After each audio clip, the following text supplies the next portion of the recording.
Pernah dengar lingkaran setan obat diabetes? Dari satu pil jadi 19 obat. Dari obat jadi dialisis. Awalnya cuma dikasih satu obat, metformin. Katanya ini tuh paling aman buat nurunin gula darah. Tapi lama-lama perut mulas, mual, badan lemas, kesemutan, kebas, dan kram.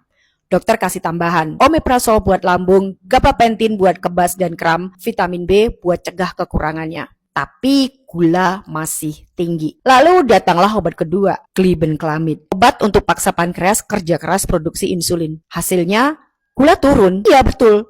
Tapi muncul efek baru, hipoglikemia.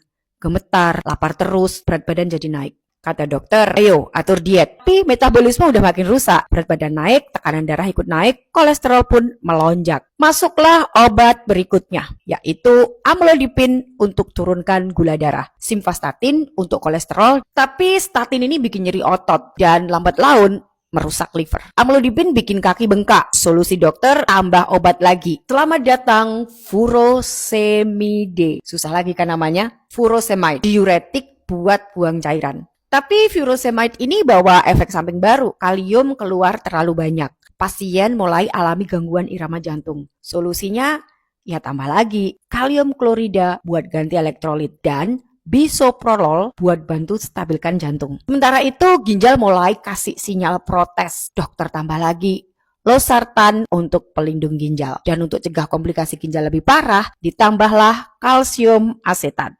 Tapi gula darah masih tidak stabil, pankreas sudah kelelahan. Akhirnya dokter angkat tangan dan bilang, sekarang waktunya mulai suntik insulin. Insulin tiap hari disuntik, efeknya gula darah lebih stabil. Tapi berat badan melonjak tajam. Ya udah, biar turun berat badannya, kamu minum Orlistat ya, obat buat penurun berat badan. Efek samping Orlistat, diare hebat. Solusinya tambah leporamid, obat anti diare. Dan ketika ginjal benar-benar menyerah, dialisis pun dimulai. Tubuh makin lemah, darah makin kental. Apotin alfa diberikan buat atasin anemia. Ditambah clopidogrel, obat pengencer darah buat cegah stroke. Sampai akhirnya kamu mulai depresi. Terlalu banyak komplikasi, terlalu lelah dengan obat yang makin banyak, tapi badan makin rusak. Dokter pun kasih sertralin antidepresan. Tadinya kamu hanya minum satu obat, yaitu metformin, tapi sekarang setiap hari kamu harus minum ini.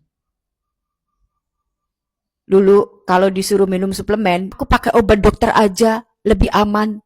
Kalau suplemen-suplemen gitu, takut nanti sama efek sampingnya. Dan sekarang, there you go, dari 1 menjadi 19. Gimana efek sampingnya? Dan tetap diabetesnya tidak sembuh. Gula darah masih naik turun, ginjal rusak, liver bengkak, jantung lemah, otak bingung, imun turun, kualitas hidup 0. Satu obat menyelamatkan satu organ, tapi merusak organ lainnya. Yang satu menurunkan kolesterol, tapi merusak liver. Yang satu bantu jantung, tapi bikin gagal ginjal. Yang satu nurunin gula, tapi bikin obesitas. Yang satu buat pencernaan, tapi ganggu penyerapan nutrisi. Sampai tubuh nggak tahu lagi harus menyembuhkan yang mana. Dan akhirnya dokter bilang, obatnya sudah maksimal. Sekarang kita cuma bisa jaga kualitas hidupnya. Jadi pertanyaannya sekarang, kamu mau berhenti di tahap mana? Sebelum terlambat, sadarilah.